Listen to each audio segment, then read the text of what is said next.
The first time I saw her, it was a rainy afternoon, the kind where the world feels slower, quieter. The café was nearly empty, save for a few people scattered at their tables, lost in their own lives. I had been staring out the window, watching the rain paint streaks against the glass, lost in thought when she walked in. She shook the water from her coat, her dark hair damp from the downpour, strands sticking to her cheeks. She looked around, scanning the room with an air of quiet confidence before selecting a seat near mine.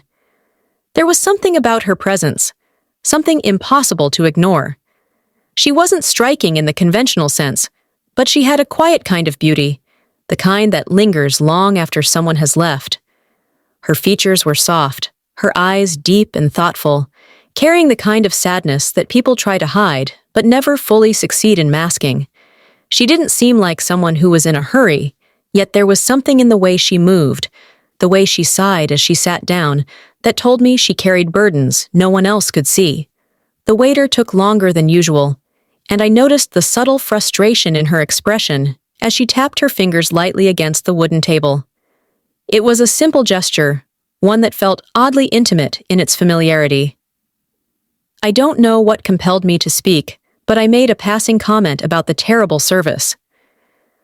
She turned her head toward me, and for a moment, I wondered if she would ignore me or dismiss my attempt at conversation. Instead, she smiled, a small, knowing smile that made my chest tighten.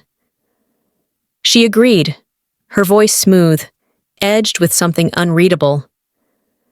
The conversation flowed easily, more easily than I expected. It started with small things, the coffee, the weather, the city, but it quickly became something deeper. She spoke about books, about how she loved the feeling of pages beneath her fingertips, how she never quite liked ebooks because they lacked the texture and scent of something real. I told her about my favorite places in the city, the small hidden spots that most people overlooked, the ones that felt untouched by time. She mentioned her husband casually, as if it was an afterthought, something she was obligated to acknowledge, but didn't feel the need to linger on. There was no warmth in the way she said it, no love or excitement, just a simple fact. Married. A word that should have stopped me from feeling what I felt in that moment, but it didn't. Instead, I found myself drawn to the way her lips curved when she spoke, the way her fingers wrapped around the coffee cup, the way she looked at me with eyes that carried stories I wanted to hear. Days passed, and we kept running into each other. At first, it felt coincidental, but deep down, I think we both knew better. The café, the bookstore around the corner, the quiet park where she sat alone, watching the world move around her. It was as if we existed on the same invisible thread, constantly pulling us back together. The first time our hands touched, it was unintentional. She reached for her cup at the same time I did, our fingers brushing against each other. It was a small moment, but it sent something electric through me. She didn't pull away immediately. Instead, she looked at me, something unreadable flickering in her gaze, before she finally retracted her hand. The first kiss happened in the dimly lit parking lot of a restaurant where we had spent hours talking. The air between us had been thick with something unspoken, something inevitable.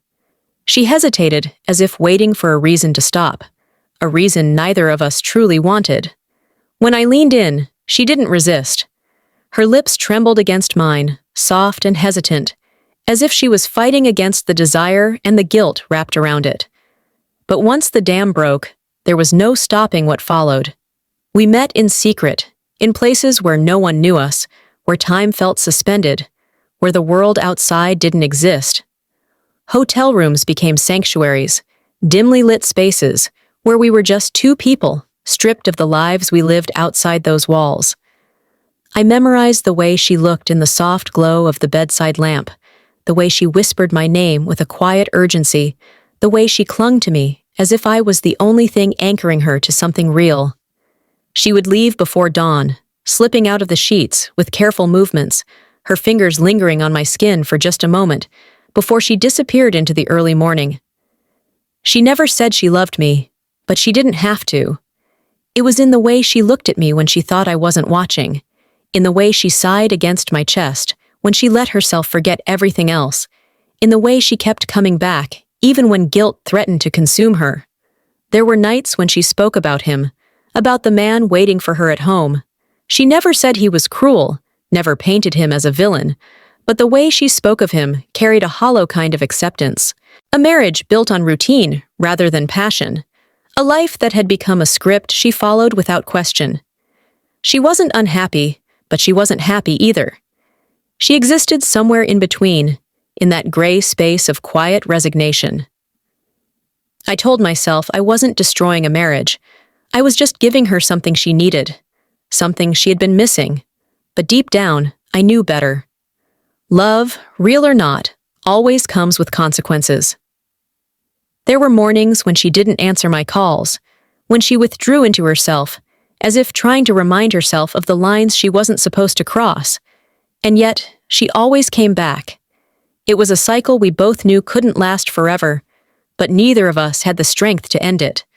The inevitable ending loomed over us, an unspoken shadow that followed every touch, every whispered confession, every moment stolen from the life she was supposed to have. I don't know when it will happen, if she will be the one to walk away first, or if I will be the one to let go. But I do know that when it does, it will leave behind a wound that won't heal easily. For now, I let myself believe in the illusion that what we have is enough. Even though I know that one day, I will wake up to an empty bed, to a silence that stretches too long, to a love that was never truly mine to keep.